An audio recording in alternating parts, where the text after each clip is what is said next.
all she had to do was just pace herself for a few minutes, and she couldn't do it. Very, very disappointing performance there. If you haven't seen it, go back and listen to it because it's worth the listen.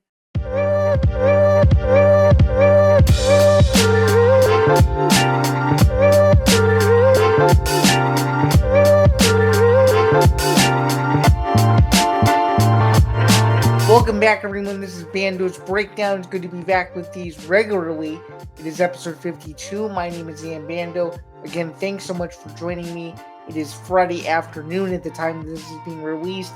We are hours away from the trilogy fight on Netflix between Amanda Serrano and Katie Taylor, but we also have so much more in the world of sports to talk about. Before we get to everything and so much more, please be sure to like, follow, and subscribe to the Empty the Bench Podcast Network.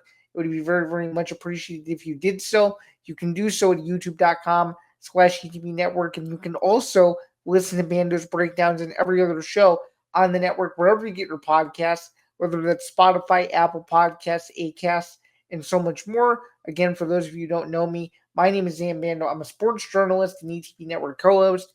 You can see most of my work over on the On Sports Illustrated network, as well as the Sporting News, Field Level Media, and then syndicated several other places.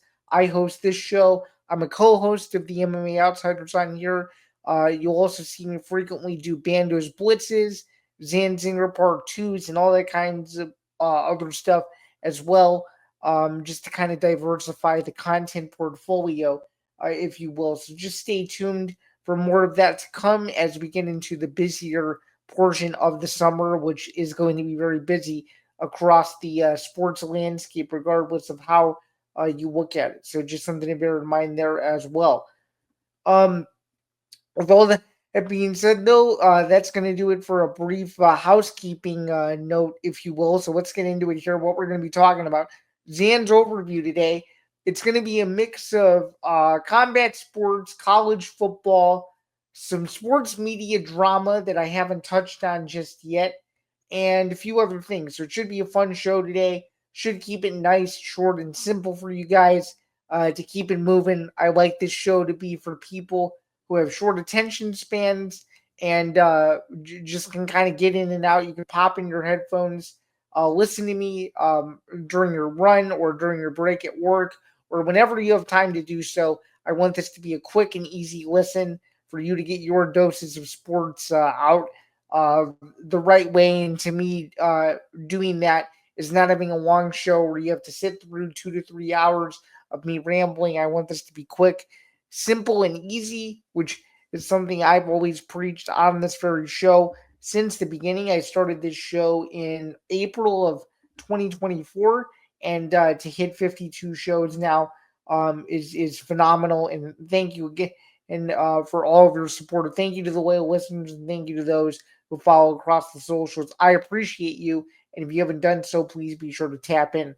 So let's get into this here. First topic, probably one of the bigger topics in sports, in my realm of sports, that is, to begin this show, and that is the possibility of the UFC hosting a card at the White House to celebrate the 250th anniversary of America.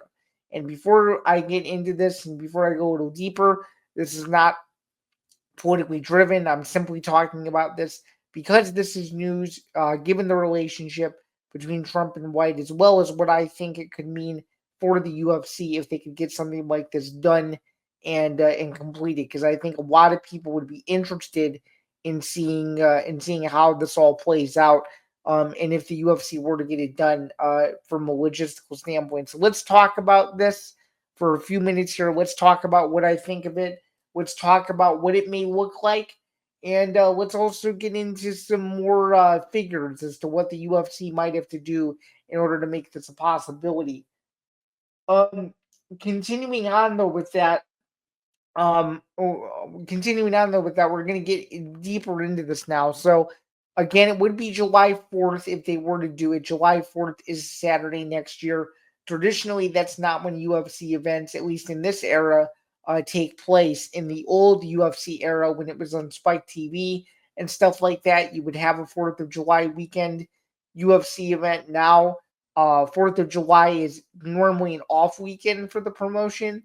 You're seeing promotions like the PFL fill that void, even though it's lesser known cards. It's still MMA to watch and consume. So that's one thing to note there. So that would be a little bit different. Another thing, which is something that my co-host Anthony Ballister on the latest edition of the MMA Outsiders, episode 120, um, which came out Wednesday night, made a great point, and that is the fact that the UFC, for one, does not like doing outdoor events. They're very much against it because the weather is unpredictable and it could dictate the outcome of a fight, which would make it unfair. So they would have to build either a makeshift arena or they would have to do something outdoors, which is something the UFC does not like doing and they've never been fans of. So that's one logistical hurdle.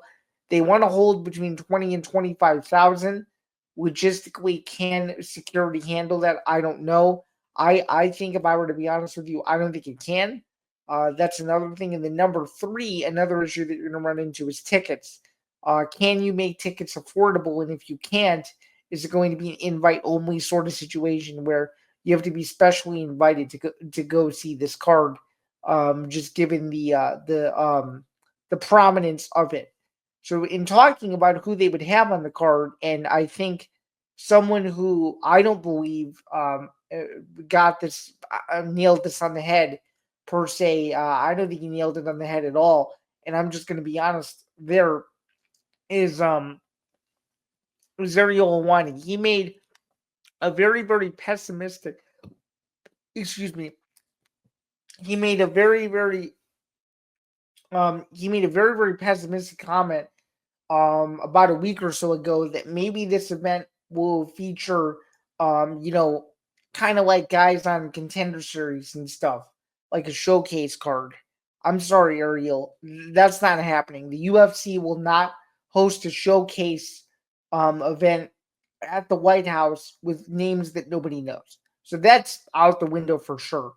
Number two, John Jones and Conor McGregor have clamored to try to fight on this card, which would be phenomenal. I think it would do huge business if either one of them were on this card.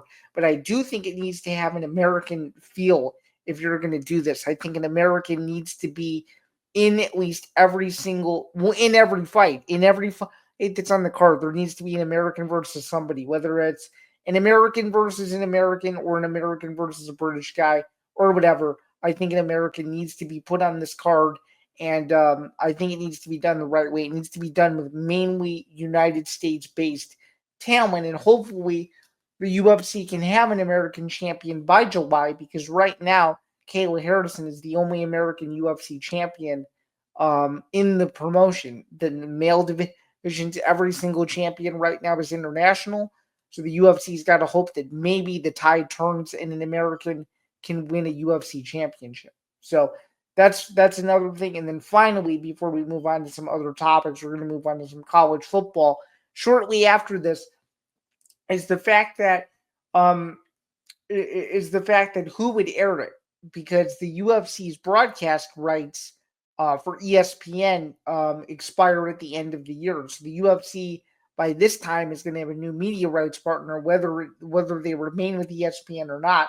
That's another question. Does Netflix get involved in this? And we're going to talk about Netflix more later on in the show when we get to the Katie Taylor Amanda Serrano fight, as that is who is going to be broadcasting the event Friday night. To every subscriber, you don't need pay-per-view to watch it, similarly to the Mike Tyson Jake Paul fight, and as well as very similarly to the impending Canelo Alvarez Terrence Crawford fight that's taking place in September. So who's going to air it? That's going to be another question. Who's willing to put up the money to do that? And if that can be decided, I think this promotion to the event and the event itself could go off without a hitch if the right media partner wants in. So that's my conclusion. I'm not going to say whether or not I think it will or won't happen, but I do think it's very intriguing, and I do think it's a storyline to follow as we get closer and closer to 2026 and beyond. All right, let's talk about the college football video game that recently released the other day. And a shout out to Austin Veazey for this screen grab on Twitter. Austin Veazey, you can find his work over on the On SI network. He's an editor for the Dallas Wings on SI, which I can announce publicly for the first time that I'm a part of. I'm one of their staff writers there. It's a newer site that just launched under a week ago or so. So check out my work over there. It's been all page Becker's focused. But in any event, he tweeted a screen grab that you can now toss your hats in one of the modes where you can create a player, and obviously you start them in high school, and then they commit. You can actually toss the hats you don't want. It's been a trend that's kind of overtaken college football recruiting. I talked about it several weeks ago now. In fact, it may have been 2 months ago even.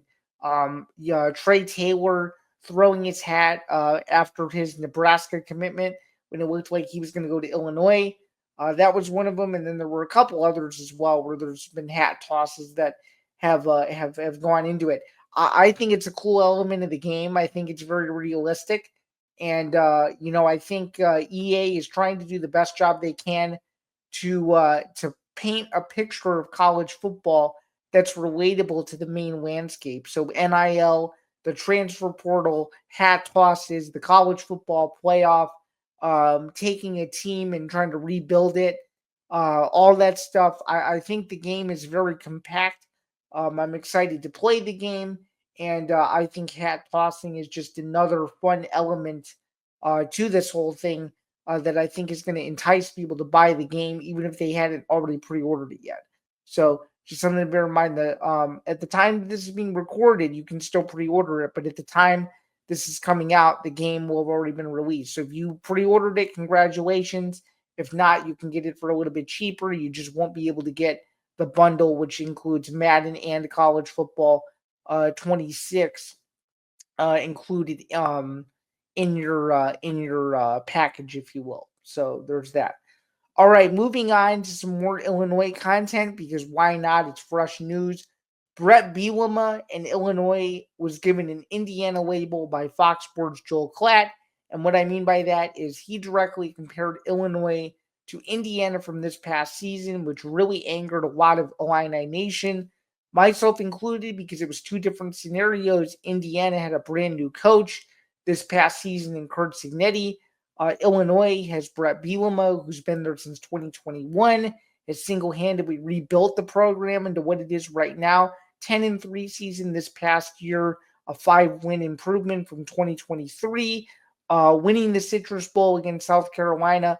I'm going to let you guys hear the clip, courtesy of the Joel Klatt show, and then we'll react to it afterward because I thought it was very, very interesting what he had to say in regards to just Illinois, what he thinks of them overall, and just in general, where their ceiling in Florida is for the upcoming season, which is one of the most highly anticipated Illinois seasons in recent memory. So let's take a listen here.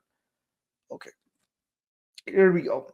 Bret Bielema has built this team into what he wants. Physical, tough. They win against South Carolina in the bowl game. They show the level that they can get to. 16 starters are back, 9 on offense, 7 on defense. Luke Altmaier is back for his 3rd season. We've seen what returning production, returning experience does, in particular at the quarterback position. Altmaier being back is huge. The entire offensive line is back in front of him. The question is at wide receiver. They added Huston Clement from West Virginia. He had 11 for 166 and 2 touchdowns in his last game for West Virginia last year in the bowl game against Memphis, so the guy can play. The defense should be solid. Here's the schedule. All right, so it kind of stopped there. But the schedule, to kind of go off of Joel Klatt's point, and again, we're going to get back to this here. The schedule, he thinks it's a little bit harder. I'm one of those that really doesn't. I think if you can win the Indiana game, which is the Big Ten opener in Bloomington, you can win that one. You can win the Duke one. It sets up for a really interesting October. You got huge games against Ohio State and Washington, and then November is a comfortable schedule where much of your games are at home, which is huge. The home field advantage this year for Illinois is going to be massive. And of course, they start off the year with 2 non-conference games at home. They've got Western Illinois in week 1 on a Friday night to open the Peacock schedule, which I'll be there. And then they've got another game a few weeks after that against Western Michigan. That's one that I unfortunately won't be at, but that's another non-conference game to note. Then they have a huge road game in November against Wisconsin, which is a team that Illinois has had a mixed bag against. Bielema has a losing record against the Badgers in his time in Illinois, losing in 2021, winning in 2022 in impressive fashion, and then losing in 2023 in heartbreaking fashion in a game that Illinois should have won. This was the game where it got a little chippy and it didn't go well from an officiating standpoint. But now Illinois has a chance to get back at Wisconsin. They have a chance to defend the Land of Lincoln Trophy. They have a chance to keep the cannon. There's a lot of big games for Illinois. But to say that they're anything like last year's Indiana, I just think is wrong. I think it's two totally different programs, two totally different teams. That was a shock turnaround for Indiana. I thought Illinois was going to be a bowl team last year. I didn't think they'd win 10 games. I thought they'd go more 8-4-ish, similarly to the 2022 year, but they won 10 games. They were just on the doorstep of the college football playoff, and there's a reason why Illinois is in the mix for the college football playoff this year is because of who they have returning. They have, as Klatt alluded to, a lot of production back, and of course, Luke Altmaier being back for his third season is gigantic. And yeah, I think it's going to be a huge year for Illinois overall. If they can keep the pieces healthy, if they can win the games they're supposed to, I think they have a chance to be really good. And then finally, before we get to the break, Ohio State wide receiver Jeremiah Smith is clapping back at critics on Twitter so much that one of his recent tweets telling someone to get a life has been deleted. And my general comment on this is simple. College athletes go through enough stuff. They shouldn't have to deal with trolls on social and stuff like that. Jeremiah just needs to block it out. He knows he's one of the best receivers in the nation. He's on the defending national champion Ohio State Buckeyes. There's not much more to worry about. He has a few huge years ahead of him before he gets to the NFL. What he needs to worry about is being the best receiver he possibly can, and it's as simple as that. Nothing else. He shouldn't be worried about what people are saying about him on Twitter. That's just my personal opinion. All right, we're going to take a quick break, really quick, and we'll be right back with the second half of the show as we will hear a message from our friends over at Playback as per usual. Just wanted to give a quick timeout in the middle of the show to remind you guys that Bando's Breakdowns is presented by Playback. I teased it a little bit earlier that there was an announcement coming, and sure enough, without further ado, here we go. Presented by Playback, watching sports is more fun with others, but we spend too much of our time watching alone. Playback is a virtual space where communities can stream live sports together with everyone perfectly synced up. Creators can hop on stage, deliver their own play-by-play analysis and commentary, and invite viewers up for Q&A. Playback makes watching sports fully interactive and a social experience. From playing fantasy sports, repping your favorite players and teams, and watching with the commentators and communities you care about. Win or lose, sports are best to do it together. Join our community by going to playback.tv/ETV network to find out more, including our live stream schedule. And with that, we can get back to the show. All right, thanks again to our friends over at Playback, as per usual, for all they do. Across the network, we've had a lot of stuff go on in regards to the WNBA these last few weeks after finishing up the NBA season. We have more exclusive content coming to Playback in terms of shows and shorter segments, so stay tuned for what those could be like. And you can also catch Zain Zinger Part 2 every weekend, per se, over on Playback. It's every weekend morning, either Saturday or Sunday, based on what I have going on that weekend. But thanks again, and hopefully you'll check out Playback at some point soon. Moving on, Kirk Herbstreit versus Elle Duncan. Barrett Sports Media wrote up about this fairly recently, and the situation is around fandom in the workplace as a sports journalist. We know Kirk Herbstreit's ties to Ohio State and all that stuff, and we also know Elle Duncan has ties to the SEC and Georgia and stuff like that. And really, my whole thought process is this is just dumb. I think people are going to do what they're going to do. If people fan out at their profession, that's their choice. I'm not one to judge. Do I agree with it? Do I think there needs to be more professionalism in the industry? I do. But at the same time, I don't think it's worth getting into a Twitter spat over it. I think it's kind of goofy. They're both in their own lanes, if you will. Herbstreit is a more prominent name than she is, but she's obviously making her way in the sports media space to where people know who she is. So that's good for her. But it's a bad look if you're taking it to Twitter and you're spatting off stuff that the public doesn't need to see. And when the public is clowning her, you know that there's a serious problem there. So I think there's no winner in this at all. I think have made themselves both look bad, and I think it's unfortunate. And I think that this is just another sign of where the sports media industry is going. That it's going to go more towards social media and less towards traditional media and traditional work. And that's the fact of the matter, and that's really it. So that's all I have to say about that. Let's move on now to some combat sports to round out the show and everything else. There's going to be one small topic at the end related to baseball, but we're going to move on to the combat sports portion now. Again, even though we opened with it. So UFC Nashville, that's headline this weekend from the Bridgestone Arena in Nashville, Tennessee. Derek Lewis, Taliesin Teixeira, 5 rounds in the UFC heavyweight division. We broke down this fight on the MMA Outsiders, but I would be more than happy to break down the fight again for those of you who need a refresher. So let's do that.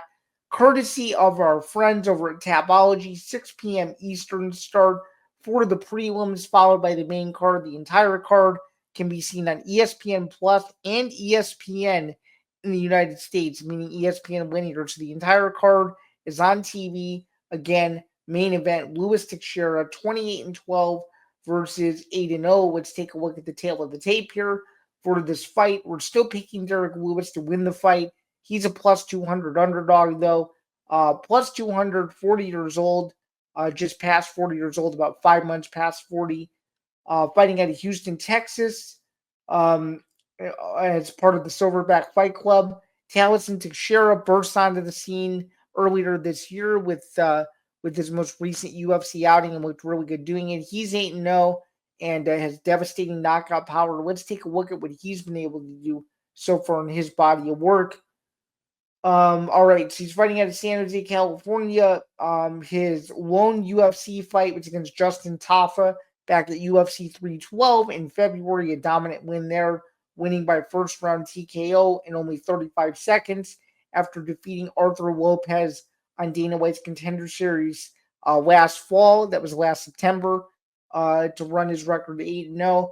No other wins that really stand out on this given his record so far. I mean, his worst win, if you want to call it that, was in a promotion called Dominion Fighter Championship in October of 2023. He fought Julio Dos Santos, who at the time was 4-15. So if that's not a red flag, then I don't know what is. And Justin Tafa fell to 7-4 with that loss. So Derek Lewis, a huge step up in competition. Maybe this means the UFC realizes how desperate the heavyweight division is for young stars. So they want to boost Taliesin Teixeira as much as they possibly can because Derek Lewis is getting old and he might be on the verge of retirement. And maybe the UFC thinks that Teixeira can get him out of there easily to create a highlight reel knockout, create some viral buzz, and get the heavyweight division moving for a possible future opponent for the current UFC heavyweight champion in Tom Aspinall, who was promoted to undisputed in June in lieu of John Jones' retirement. I still like Derek Lewis in this spot, though. I like Derek Lewis in the second round. I think experience is experience, and I think it's going to pay dividends Saturday night in the main event. As Teixeira has never experienced 5 rounds at this level before, whereas Derek Lewis has experienced it several times in the past, both in interim heavyweight championship fights as well as fighting for the undisputed title. So just something to keep in mind there. Let's move on now. Dana White was at Fanatics a couple of weeks ago, and he did an interview with the Makeshift Project, and a very interesting question came up as to what is the best location to host a fight, and Dana gave a very interesting answer. So let's take a look at what Dana had to say, and you'll be able to listen into it again, courtesy of the Makeshift They've been everywhere covering a bunch of different things. They've really dove into the combat sports scene here, so let's take a listen. Country has the best fight fans in the world. That's such a tough. So anytime you go anywhere in the UK, really? Oh yeah, anywhere in the UK, it's just it's different over there. I always tell people you have to go over to UK, anywhere sort of in Europe. We were just in Azerbaijan last night, and the fight fans there were insane. Brazil is fun. Australia. We just had Justin on the pod last week, and he said Australia is absolutely crazy. Yeah, it is. It is. But every place is a little bit different. What's your favorite city to host a fight? I have a couple. So obviously, Madison Square Garden when you do a fight in MSG and you're in New York and everything else. But I really like Toronto too. Toronto? Yeah. Okay. I love Toronto. Even when we did, the Mayweather McGregor fight. And yeah. And we normally, traditionally, you tour, you go LA, New York, you do Vegas because we're from Vegas. Okay, so that was Dana White giving his 2 cents on who he thinks has the best fight fans in the world and what countries are the best locations to host fights, and cities too, I might add. And I think all of his picks are really good. I think Madison Square Garden, they do a good annual show. They do about 4 Vegas pay-per-views a year. I think that all of those are fun. And, I also think in some ways there are some countries that host some really good fights, Abu Dhabi being one of them. Toronto, as he said, was a huge one back in the day for them when they were trying to build their business. And there's a bunch of others that I can't think of right now, but I think most of his answers were really good. And I think it's one of those things where he got out of his shell and he was able to really kind of think off the cuff as to what countries they've hosted shows and where they kind of all fit into that puzzle there, just in regards to making sure that they're putting on the best live event possible. So I thought it was really good. Another fight to take a look at, though, is Katie Taylor versus Amanda Serrano. This is in boxing now that we're talking about. This is going to be on Friday night on Netflix, as I alluded to earlier in the show, or I kind of teased it earlier in the show. Let's take a look at the trilogy here. It's going to be a good one. I'm excited for it. You can catch the recap from me on Field Level Media shortly following the fight. There's 8 fights on the card from Madison Square Garden. It's going to be a great venue. It's an all-female event, which is cool. So it's the undisputed female super lightweight title. Katie Taylor, 24-1. Amanda Serrano, 47-3. 2 of those losses have come to Taylor herself. It should be a great fight. First 2 fights were awesome. First fight, super controversial. A lot of people thought Serrano won. Second one was also really controversial as well. So they're doing the third one, even though Taylor is up 2-0 in that series. Let's take a look at the main event and the tail of the tape. Shout out to Tapology for putting this together. Taylor, a winner of 4 out of her last 5. Serrano, also a winner of 4 out of her last 5. The betting odds are near even, plus 105 for Taylor, despite her being a champion in this fight. And Serrano is a minus 135 favorite out of Puerto Rico by way of Brooklyn, New York. 36 for Serrano to 39 for Taylor. 137. You know the drill there. Tapology loves this fight as a pick'em fight. And I agree. I think these are the two best females in the world. They got to do this one. The first 2 had men's controversy. And I can't wait for it. I'm picking Serrano. I think the MVP momentum is going to carry over from a few weeks ago with Jake Paul's win over Chavez. And I think Serrano gets it done. Close fight. I think it's going the distance again. I don't think it's going to be any controversy, though.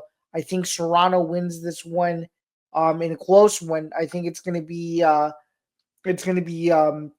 let's see, it would be, if it's a 10-round fight, that means that Serrano would have to win probably two more rounds. So let's call it, let's go 7-3 Serrano, but every round is mostly competitive. So it's going to be slightly lopsided, just given how many rounds are going. They're not going the full 12, so it's a little bit harder to score. But let's go Serrano to get the job done by decision and walk out of Madison Square Garden the champion in her respective weight class. All right. Then to wrap up the show, one thing that I saw, Alex Cooper from Call Her Daddy made a trip to Chicago this weekend, did some promotional stuff, did a meet and greet, and then, of course, on Sunday night, performed the 7th inning stretch at the Chicago Cubs game, which we're not going to play it because it's too embarrassing, if you will, to play it, but very, very, very disappointed 7th inning stretch. I think she might have been a little bit inebriated.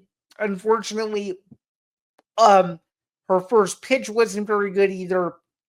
The whole thing about it just stunk. And the day before, Alvin Kamara did the first pitch, and that didn't go very well. And I'm pretty sure it was Fergie Jenkins who did the 7th inning stretch. I was at the game the day before Cooper performed, but overall, I just thought this was a bad look for her. I thought she had a great weekend leading up to this. All she had to do was just pace herself for a few minutes, and she couldn't do it. Very, very disappointing performance there. If you haven't seen it, go back and listen to it because it's worth the listen. It's funny. And if you want a good laugh for about a minute to a minute and a half or so, it's all over the internet. Everybody's talking about it. And she turned her comments off her Chicago post, which is a very, very telling sign, if you will. So very, very interesting stuff there. A funny moment at the Cubs game over the weekend. They took 2 out of 3 from the St. Louis Cardinals. Again, winning Friday and Sunday, but losing on Saturday. Then finally, to wrap it up here with Zain Zinger, I have one, and that is that Daniel Cormier's John Jones, Tom Aspinall prediction is spot on. Need I say more, if you will? Let's listen to what Daniel Cormier had to say on a recent edition of Pound for Pound with Henry Cejudo and Kamaru Usman. Since the fight will never happen, gun to my head, I would have said John Jones will beat him right now. I would have said he'll probably beat him right now because guess why? Tom has never been pushed into those championship rounds. Right. But if Tom gets to those once he gets to those championship rounds, even now, say Cyril Gane pushes him 25 minutes, and if he beats Cyril Gane, but he learns to go 25 minutes where that first time you feel that